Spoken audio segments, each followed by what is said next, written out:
Hello, my students, and welcome back to Neo English. Let's find out your English level today. Generally, English is divided into 6 levels: A1, A2, B1, B2, C1, C2. These are the names commonly used, and they come from the CEFR, that is the Common European Framework of Reference. So, if you know what your CEFR level is, it's easier for you to choose the right English course, explain your level at a job interview, and, most importantly, work out a good study plan.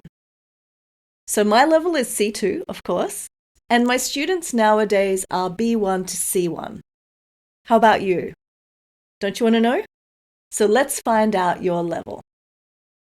Now, just quickly, before we do the level check, please subscribe and push the like button below. And if you think this lesson is useful, please share it with anyone you know who's studying English. Thank you. Okay, let's go. Let's start with A1. I'll ask you 3 fill-in-the-blank questions, and if you can answer these questions correctly, you're at least A1. Fill in the blanks. A banana is and sweet. And the answer is, that's right, yellow. She to work every day. And the answer is, goes. A book under the table. And the answer is there. Well done. Now, these questions are at the basic vocabulary and grammar level required for A1. If you can answer them correctly, your level is A1 or higher. To test that your fluency is at least A1, you have to speak. So describe this picture. Here's a model answer. This is a cat and a dog. They're in a park. The cat is next to the dog.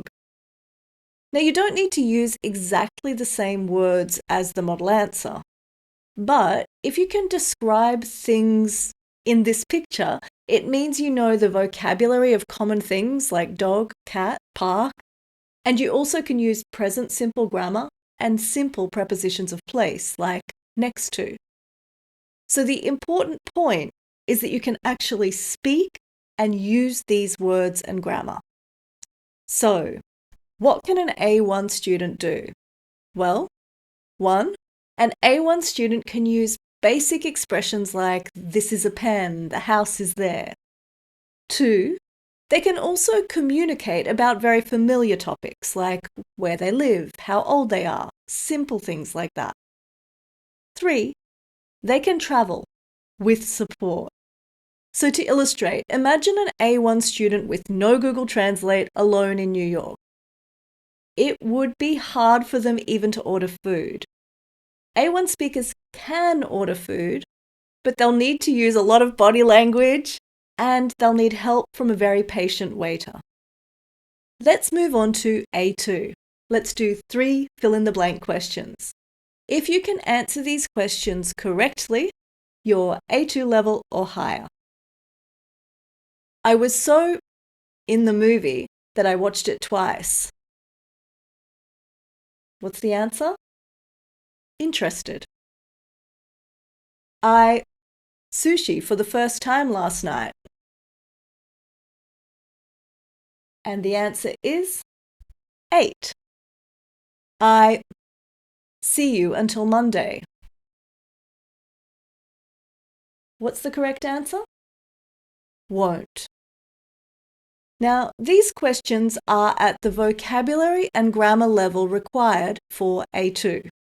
If you can answer them correctly, your level is A2 or higher. To test your spoken fluency at A2 level, describe this picture. What's happening in this picture? Of course, there are many things you could say, but a model answer is like this. This is a happy family having a picnic in a park. They're eating a healthy picnic lunch of sandwiches and fruit. Why does this answer tell us you are A2 or higher? Well, it means you can use words to describe things. A happy family, a healthy picnic lunch. And these are happening now. That is, you can use present continuous tense. For example, they're eating. If you are lower than A2, you might just say they eat lunch. But that does not tell us when they are doing it. So, what can an A2 student do? 1. An A2 student can manage short conversations. They can talk about their jobs, their families, their favorite foods. 2. They can communicate in common situations, like ordering food, shopping, asking for directions. 3. They can travel alone. So let's imagine an A2 student alone in New York City. They can order food, find their hotel, make small talk with hotel staff. They probably cannot get any kind of job there though. And their conversation is so limited that it would be difficult to make a good friend. But they can enjoy New York as a tourist. Let's move on to B1. Okay, let's do 3 B1 level fill-in-the-blank questions. I'm afraid I can't come to work today because I have... Do you know the correct answer? It's an upset stomach. On this project for 2 weeks and it's still not finished. What's the answer? It's I've been working. If I enough money, I would travel the world. And the answer to this? It's made. Now these questions require a slightly higher combination of words and grammar for B1. If you can answer them correctly, your level is B1 or higher. Next, to test your spoken fluency at B1 level, describe this picture. What do you think the 2 men are talking about? Why? What do you think the boy is doing? Why? A model answer is like this. This is a picture of 2 men at a street market selling fruit and vegetables. It looks like the men are discussing the vegetables, so maybe they are arguing about the quality. While this discussion is going on, a young boy with a cheeky face is moving around in the background. Because of his facial expression, I think the boy is planning to steal some fruit. Why does this answer tell us that you're B1 or higher? Well, first, it shows you can give reasons. And second, it shows you can connect 2 things happening at the same time. So one example of a reason is the sentence, because of his facial expression, I think the boy is planning to steal some fruit. As for connecting 2 things happening at the same time, this answer used while to connect 1, 2 men discussing vegetables, and 2, a boy planning to steal fruit. So, what can a B1 student do? 1. A B1 student can have personal conversations. They can talk about their hopes and dreams, their childhoods, their plans. 2. They can manage social situations. They can go on dates, go to parties, have interesting conversations with people. 3. They can do jobs that require basic communication. So, let's imagine a B1 student alone in New York City. They can get a job as a waiter or a construction worker, and they can make friends. B1 is the level where you could really enjoy living in New York. Now, B2. Let's do 3 fill-in-the-blanks questions to see if you are B2 level or above. We will have the meeting until next Friday. What's the right answer? It's put off. My job so suddenly, now I have no income. And the answer is shouldn't have quit. People off their phone at the movies annoys me. What's the answer? You got it. It's not turning. Now, these questions require a vocabulary that includes certain expressions and a high level of grammar to show B2 level. If you can answer them correctly, your level is B2 or higher. Next, to test your spoken fluency at B2 level, describe this picture. Speculate about what happened. Here's a model answer. This is a picture of a baseball that was thrown through a window and landed in a living room. The living room looks comfortably middle class and well furnished, so it's unlikely that the house is in a dangerous neighborhood. I think some children must have been playing outside and they accidentally threw the baseball at the window. Why does this answer tell us that you are B2 or higher? Most importantly, because you could speculate. This means guess intelligently. At B2, you can correctly use phrases like "it must have been" and "it's unlikely that" to talk about possible reasons for things. So, what can a B2 student do? 1. A B2 student can have discussions about ideas. They have the language to speculate, to disagree, and to ask intelligent questions about social issues, political issues, any kind of idea. 2. They can handle most business situations. 3. They can enter most university courses. So, if you're B2 alone in New York City, you can really succeed at most things. You could study an undergraduate course at university. You could have an office job for a big corporation. You might not always understand when people speak fast, but you have the language skills to dig to understand, and you can express your own opinions clearly. Now, C1. Let's do 3 fill-in-the-blank questions to see if you are C1 level or above. Social regarding greetings vary greatly from country to country. It may be friendly to shake hands in one culture and immensely rude in another. Choose the best answer. It's norms. My uncle is an artist. He is the black in a family of bankers. What's the answer? It's sheep. I realized how angry you were. I would never have asked you to dance. And the answer is had. You need to have very strong grammar and a high level of vocabulary, including a range of collocations and idioms for C1. If you can answer these questions correctly, your level is C1 or higher. Next, to test your spoken fluency at C1 level, describe this picture. What does it represent and what are the implications of it? Well, here is a model answer. This is a picture of the world, literally melting. It's a metaphorical representation of global warming, which we're actually living through right now.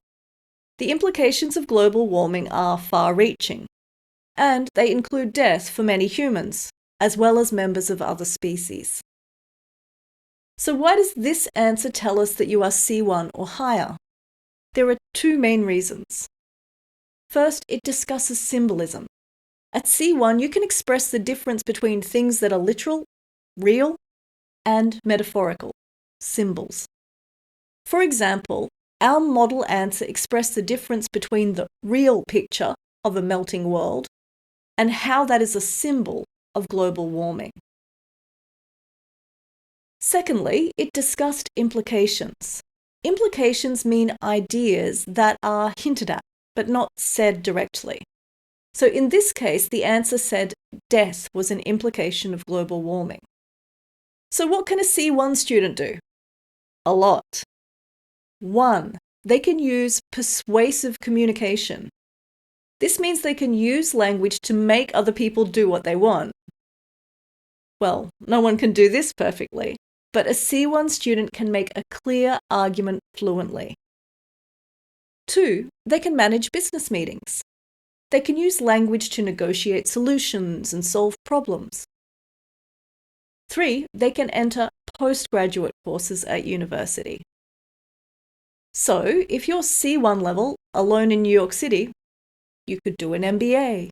You could work in most fields, even ones where you have to talk a lot, like sales.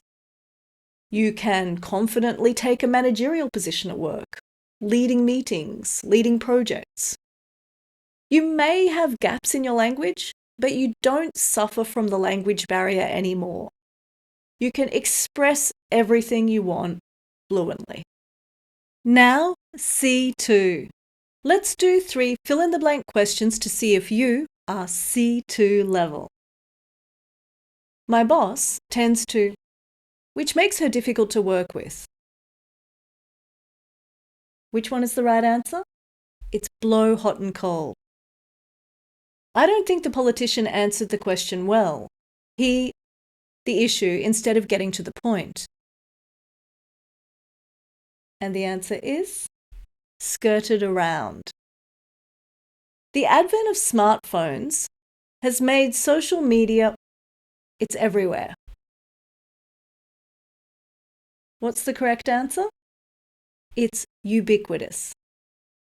You need to have an extremely high level of vocabulary, including many collocations, many idioms, to be C2. If you can answer these questions correctly, your level is C2.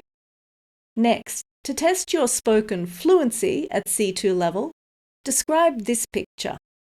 What comment is it making on modern society? Here's a model answer. This is a picture of a crowded city dominated by the ubiquity of smartphones. Despite the large number of people, the overwhelming mood of the picture is one of isolation. Every person is swept up in their own virtual world, paying scant attention to the real world around them. Overall, this picture is a satirical comment on the modern world and how we've come to neglect our human needs in the wake of technological advancement. So why does this answer tell us that you're C2? Basically, the vocabulary. At C2 level, you cannot do any one thing better than the previous level, C1. At both C1 and C2 level, it's a key point that you can use symbolism and metaphor. But at C2, you can do it with more style. Look at how much high-level vocabulary was used in this answer. So, what can a C2 student do? Everything. 1, they can use beautiful communication. They can make people laugh, cry, feel things with their words. 2, they can use English precisely. They can notice small mistakes and then develop these mistakes into humour. 3, they can do jobs that require the highest, most complex kinds of communication. So, if you're a C2 level alone in New York City, you could become a translator, an interpreter. You could be a poet, a comedian, a lawyer. Any job that requires skillful, complex communication, you can do it. You could work as a hostage negotiator. C2 means your English is native speaker level. Actually, it's better than some native speakers. Okay, so now we have covered all the levels from A1 to C2. I hope you can tell what level you are and what level you aim to be. So, please drop a comment below to let me know what you think your level is. And if you're B1, B2 or C1 and you want to join my English for Fluency course, let me know. I'll put you on the wait list. Okay, thank you very much for watching today. I hope you'll join me at our lesson next Saturday. Thank you again. I look forward to seeing you.